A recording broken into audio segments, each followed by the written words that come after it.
Hello friends, कैसे हैं आप लोग। आशा करते हैं कि आप लोग अच्छे होंगे, स्वस्थ होंगे और आप लोगों की तैयारी बेहतर चल रही होगी। तो आज के इस वीडियो में जो आपका CRPF head constable minister SI का एग्जाम होने वाला है 22 फरवरी से 28 फरवरी के बीच में, उन्हीं के टॉप मोस्ट इंपॉर्टेंट क्वेश्चंस को यहाँ पर डिस्कस करने वाले हैं। तो वीडियो काफ़ी इंपॉर्टेंट है आप लोगों के लिए, तो इस वीडियो को पूरा ज़रूर देखिए। वीडियो अच्छा लगे तो प्लीज़ वीडियो को लाइक और शेयर जरूर करें। जिन बच्चों ने चैनल को सब्सक्राइब नहीं किया है तो प्लीज़ चैनल को सब्सक्राइब करके नोटिफिकेशन बेल ऑन करना ना भूलें। तो चलिए स्टार्ट करते हैं आज का वीडियो। खुद से प्रयास कीजिएगा इन सभी क्वेश्चन के आंसर देने का। 2 से 3 सेकंड के बाद मैं आंसर क्लियर कर दूंगा। तो आज के सेशन में पहला क्वेश्चन, इनमें से कौन सा शब्द सही है। 4 ऑप्शन आपके सामने दिए गए, तो सही जवाब हो जाएगा ऑप्शन बी। अगला क्वेश्चन, भारत में हिंदी भाषी राज्य हैं। देखिए गाइस, इस क्वेश्चन में हमें थोड़ा सा डाउट है। 9 भी बता रहा है और 10 भी बता रहा है और 15 भी बता रहा है। ऑप्शन के तौर पे देखेंगे तो 15 बता रहा है, लेकिन इस क्वेश्चन में हमें डाउट है। अगर आप लोगों को इस क्वेश्चन का आंसर अगर मालूम हो तो कमेंट बॉक्स में जरूर बताइएगा कि भारत में हिंदी भाषी राज्य कितने हैं। अगला क्वेश्चन देखिएगा, आली का पर्यायवाची शब्द क्या होगा। तो सही जवाब हो जाएगा, आली का पर्यायवाची सखी भी होता है, सहेली भी होता है और भ्रमी हो। तो ऑप्शन डी करेक्ट हो जाएगा ये सभी। देखिए गाइस, आली के पर्यायवाची शब्द होते हैं जैसे कि भौरा हो गया, भ्रमर, भवरा, भृंग, मिलिंद, मधुप, मधुकर, चंचरीक, सिलीमुख। ये शब्द जो हैं ये अली के पर्यायवाची शब्द होते हैं। देखिए इसमें आली बोला जा रहा है, वैसे ये अली होना चाहिए मेरे हिसाब से, अली। ठीक है, ये आपको ध्यान रखना है। अगला क्वेश्चन देखिएगा। सो गाइस, अगला क्वेश्चन है कि आरंभ से अंत तक को क्या कहेंगे हम। आरंभ से अंत तक को क्या कहेंगे, तो सी ऑप्शन करेक्ट हो जाएगा। अगला क्वेश्चन देखिएगा, जो मापा ना जा सके। जो मापा ना जा सके, अमापित, अपर, अनुपेय, अपरिमेय। जो मापा ना जा सकता हो उसको क्या कहेंगे, इसको हम कहेंगे अपरिमेय। ऑप्शन डी करेक्ट हो जाएगा। परंपरागत उक्ति को क्या कहेंगे।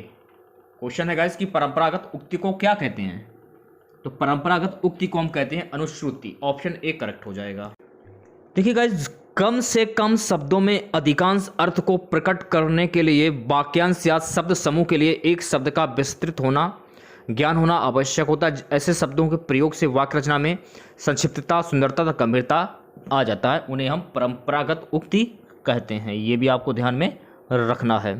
वीडियो को अच्छा लगे तो प्लीज़ वीडियो को लाइक कर दीजिए। जिन बच्चों ने अभी तक वीडियो को लाइक नहीं किया है, एक बात और जान लीजिए, जो परंपरागत जो उक्ति होती है ये परंपरा से चला आता है। जो सब दिन में होता है आता हो, जिसे एक के पीछे दूसरा बराबर करता आया हो, जैसे परंपरागत नियम।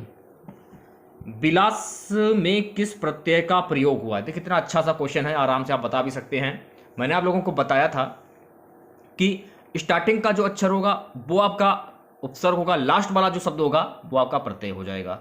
तो देखिए विलास, जब आप इसे बोलेंगे तो आपको खुद समझ में आ जाएगा कि विलास में कौन सा प्रत्यय होगा। विलास, आ से निकल रहा है इसमें। ऑप्शन बी करेक्ट हो जाएगा। प्रत्यय शब्द की परिभाषा हो जान लीजिए आप लोग। प्रत्यय वे शब्द हैं जो दूसरे शब्दों के अंत में जुड़कर अपनी प्रकृति के अनुसार शब्द के अर्थ में परिवर्तन कर देते हैं।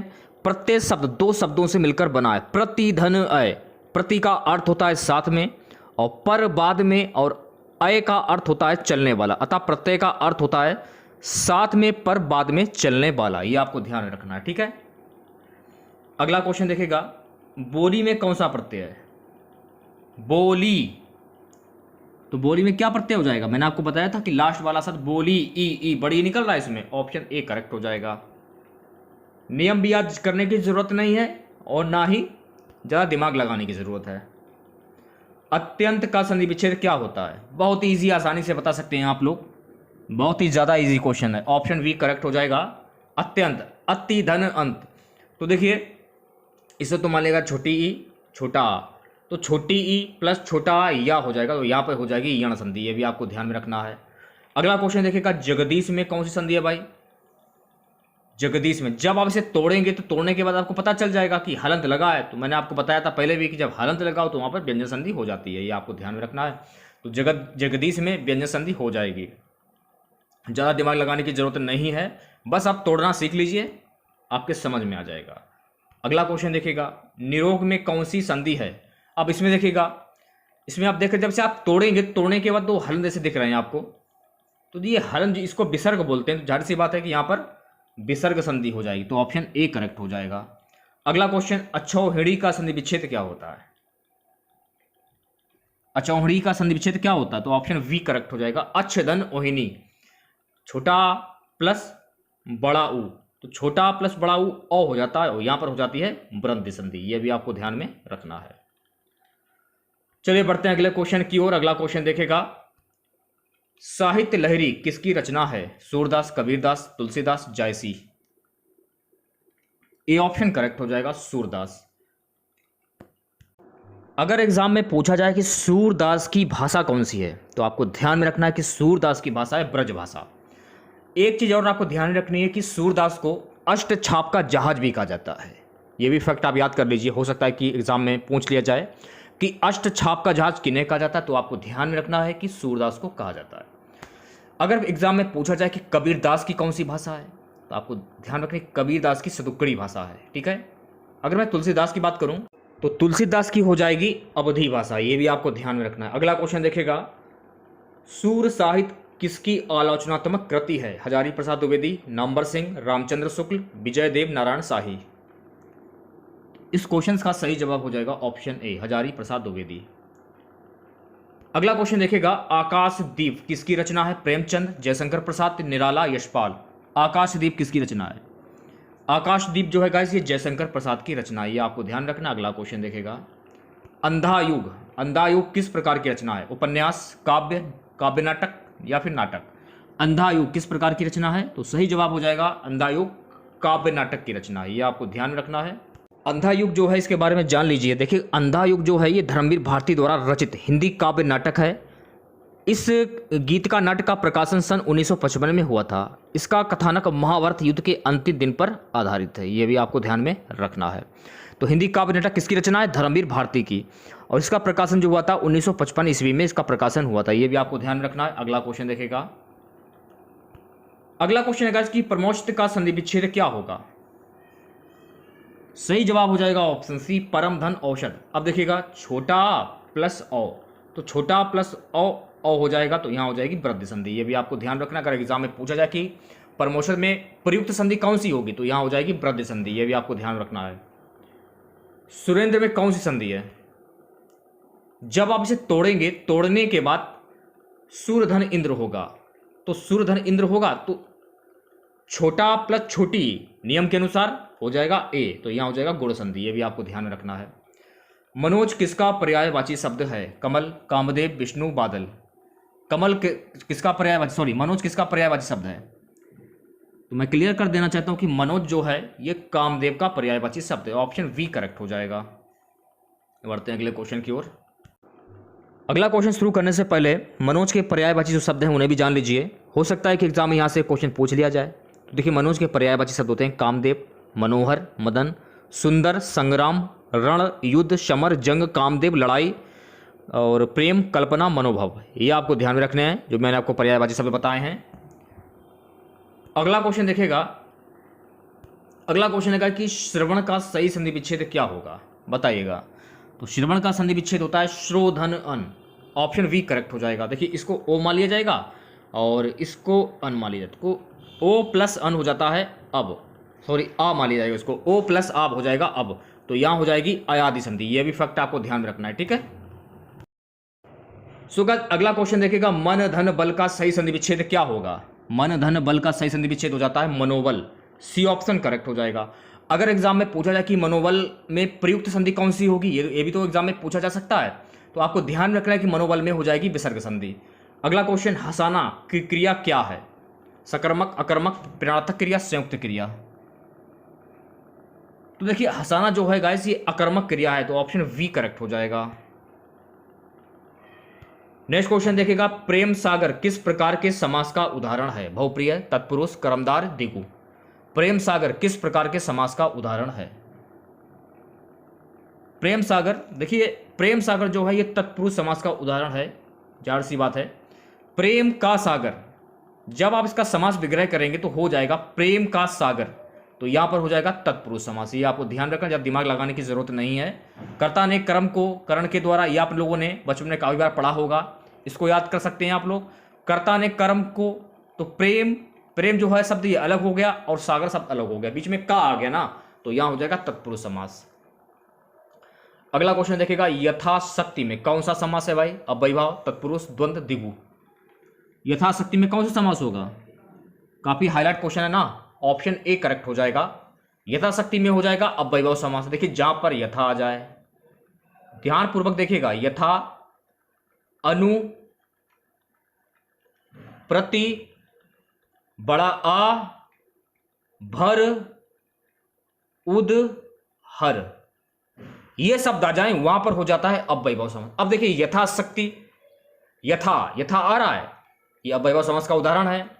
जैसे कि प्रतिदिन, मान लीजिए प्रतिदिन है, तो देखिए प्रतिदिया है, अव्ययीभाव समास हो जाएगा। भर पेट, यानी कि पेट भर के, भर पेट, देखिए भर आ रहा है इसमें, अव्ययीभाव समास हो जाएगा, जाहिर सी बात है। तो ये चीजें आपको ध्यान रखनी है। तत्पुरुष मैंने आपको बता ही दिया है कि तत्पुरुष को कैसे आप लोग पहचान सकते हैं।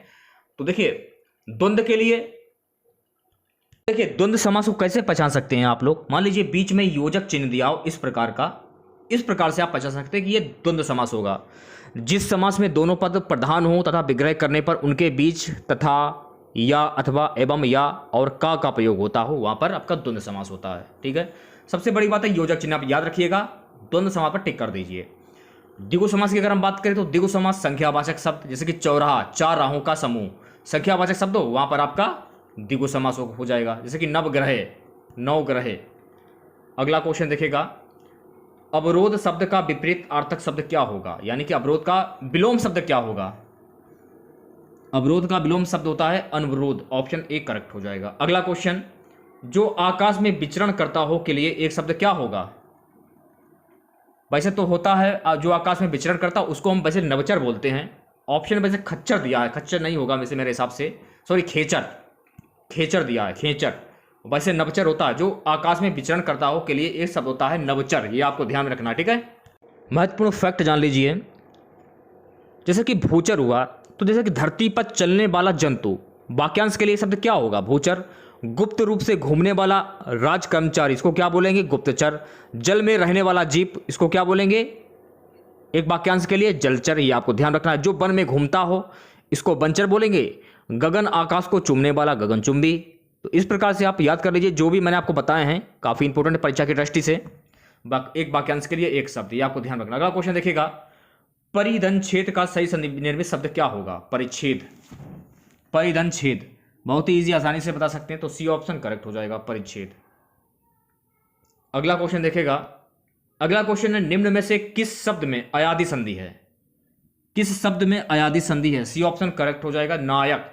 तो देखिए जब आप इसे तोड़ेंगे तो नए धन अक होगा ना, नए, नए धन अक। ठीक है, इस प्रकार से नए धन अक, तो इसको मान लिया जाएगा ए और इसको मान लिया छोटा, तो ए प्लस छोटा आय हो जाएगा, तो यहां हो जाएगी अयादि संधि। इस प्रकार से आप पहचान सकते हैं। ठीक है, अगला क्वेश्चन देखेगा, नीता कपड़े धोती है, वाक्य में क्रिया है, अकर्मक, सकर्मक, संयुक्त, नाम धातु। ऑप्शन वी करेक्ट हो जाएगा, यहां पर हो जाएगी सकर्मक क्रिया। दूध वाला रचना की दृष्टि से क्या है? ऋण, यौगिक, योग ऋण, शंकर। दूध वाला रचना की दृष्टि से यौगिक शब्द है, तो ऑप्शन वी करेक्ट हो जाएगा। अगला क्वेश्चन देखेगा, लाश किस भाषा का शब्द है? तुर्की, फारसी, संस्कृत, चीनी। तो लाश जो है गाइस ये तुर्की भाषा का शब्द है। देखिएगा कुछ महत्वपूर्ण फैक्ट उन्हें जान लीजिए। तुर्की भाषा शब्द में कौन कौन शब्द आते हैं? उर्दू, मुगल, आका, काबू, कालीन, कैंची, कुली, कुर्की, चेचक, चमचा, तोप, तमगा, तलाश, बेगम, बहादुर, लाश, लफंगा, सौगात, शुराग। ये सभी शब्द जो हैं ये तुर्की शब्द हैं, ये आपको ध्यान रखना है। सुगाज अगला क्वेश्चन देखेगा, निम्न में से कौन देशज शब्द नहीं है? देशज शब्द नहीं है, ये क्वेश्चन में पूछा जा रहा है, तो सी ऑप्शन करेक्ट हो जाएगा। चरखा जो है ये देशज शब्द नहीं है। तो देशज शब्द की परिभाषा जान लीजिए आप लोग। ऐसे शब्द जो देश की अन्य या क्षेत्रीय भाषा से हिंदी में सम्मिलित हुए हों उन्हें हम देशज शब्द कहते हैं, जैसे कि जूता, ठेठ, लोटा आदि। विदेशज शब्द के बारे में जान लीजिए, अन्य देश की भाषा से आए हुए शब्द जो हिंदी भाषा में सम्मिलित हुए। इन विदेशी भाषाओं में मुख्यतः अरबी, फारसी, तुर्की, उर्दू, अंग्रेजी व पुर्तगाली शामिल हैं, जैसे कि उम्र, आबरू, अदा, आराम आदि। ये आपको ध्यान रखना है। ठीक है, अगले क्वेश्चन की ओर बढ़ते हैं। 83-84 क्वेश्चन देखेगा। निम्नलिखित प्रत्येक वाक्य के नीचे 4 विकल्प दिए गए हैं, उनमें कोई एक विकल्प उक्त वाक्य का शुद्ध रूप उसका चयन कीजिए। इसमें क्या दिया जा रहा है, यह पुस्तकें किसकी हैं। ये तो होगा नहीं कि ये पुस्तकें किसकी हैं, ये होगा ना ये पुस्तकें किसकी हैं, यह नहीं होगा, यह नहीं होगा, ये पुस्तकें किसकी हैं, ये होगा ना। तो इसका शुद्ध रूप हो जाएगा ये पुस्तकें किसकी हैं। 84 क्वेश्चन देखेगा। इसके बाद वे वापस लौट आए, इसका शुद्ध रूप क्या होगा। इसके बाद वे लौट आए, ए ऑप्शन करेक्ट हो जाएगा। अगला क्वेश्चन देखेगा। अगला क्वेश्चन है इसकी गर्दन उठाना किस मुहावरे का अर्थ है। पीछा छुड़वाना, नुकसान देना, प्रतिवाद करना, बहस करना। गर्दन उठाना, सी ऑप्शन करेक्ट हो जाएगा, प्रतिवाद करना। जैसे कि इसमें दिया जा रहा है कि प्रतिवाद करना, सत्तारूढ़ सरकार के विरोध में गर्दन उठाना टेढ़ी खीर है। जब आप इसका वाक्य में प्रयोग करेंगे तो इसका वाक्य में प्रयोग हुआ सत्तारूढ़ सरकार के विरोध में गर्दन उठाना टेढ़ी खीर है। अगला क्वेश्चन, निम्नलिखित में से कौन सा विपरीत अर्थक शब्दों का युग्म सही नहीं है। डी ऑप्शन करेक्ट हो जाएगा, अग्र अंत। अगला क्वेश्चन, निर उपसर्ग से बना शब्द है। निर उपसर्ग से बना शब्द क्या होगा, तो निर उपसर्ग से बना शब्द होगा निर्भय, ऑप्शन ए करेक्ट हो जाएगा। सो गाइस अगला क्वेश्चन, जिसकी परीक्षा हो रही हो के लिए एक शब्द क्या होगा।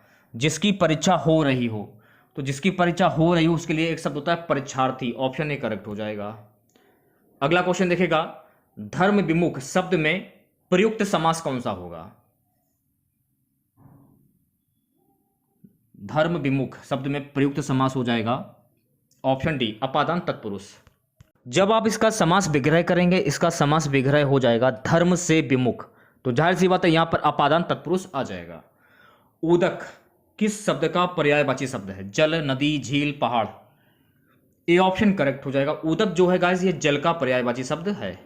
जल के पर्यायवाची शब्द होते हैं वारी, पानी, नीर, सलिल, टोए, उदक, अंबु, जीवन, पय, अमृत, मेघ, पुष्प।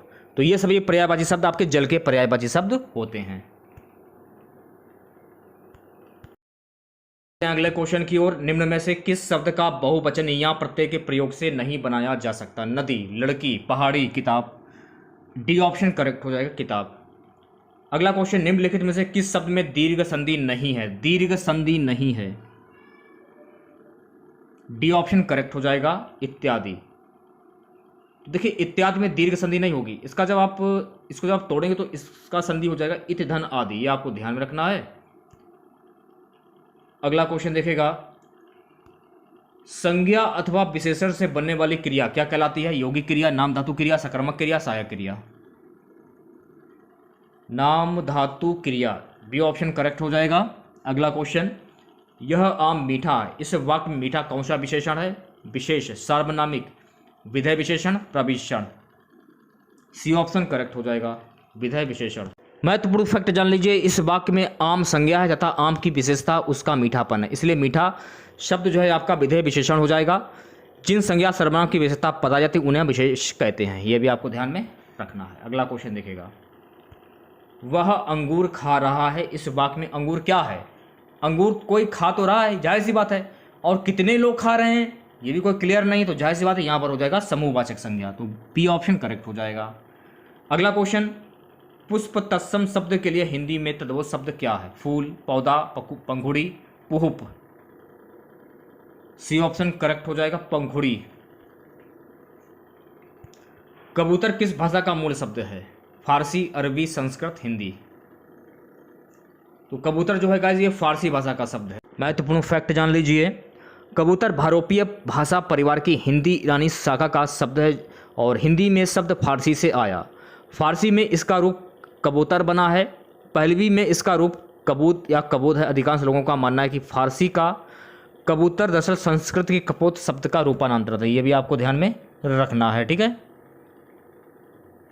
अगला क्वेश्चन देखेगा, फा से फल का उच्चारण स्थान है। तो देखिए पा, फा, बा, फा, जब आप बोलेंगे ना तो ओष्ठ से होगा, सी ऑप्शन करेक्ट हो जाएगा। अगला क्वेश्चन देखिएगा, भाषा का वह रूप जिसका प्रयोग सामान्य जनता अपने समूह या घरों में करती है उसे क्या कहते हैं। इस क्वेश्चन में थोड़ा सा हमें डाउट है, अगर आप लोगों को इस क्वेश्चन का आंसर मालूम हो तो कमेंट बॉक्स में जरूर दीजिएगा। अगर मैं राइट आंसर की अगर बात करूं, राइट आंसर मैं कह सकता हूं एक अनुमानित आंसर बता रहा हूं, क्षेत्रीय बोली। ऑप्शन के तौर पे बोल रहा हूं आपके हिसाब से आंसर क्या होगा कमेंट बॉक्स में जरूर बताइएगा। आज का हमारा सबसे लास्ट क्वेश्चन रहेगा, निम्नलिखित शब्दों में कौन सा अशुद्ध शब्द है। अशुद्ध शब्द की बात हो रही है ना, देखिए जब आप पुनर्विचार लिखेंगे ना तो पुनः विचार ऐसे होगा ना, पुनर्विचार ऐसे लिखा जाएगा ना कि ऐसे लिखा जाएगा, तो ए ऑप्शन करेक्ट हो जाएगा, ये अशुद्ध हो जाएगा। तो आज के वीडियो में इतना ही, आशा करते हैं कि आज का वीडियो आप लोगों को पसंद आया होगा। वीडियो अच्छा लगे तो प्लीज़ वीडियो को लाइक और शेयर जरूर करें, और जो भी नए बच्चे हैं, जिन बच्चों ने चैनल को सब्सक्राइब नहीं किया तो प्लीज़ चैनल को सब्सक्राइब करके नोटिफिकेशन बेल ऑन करना ना भूलें। मिलते हैं नेक्स्ट वीडियो के साथ। जय हिंद, जय भारत।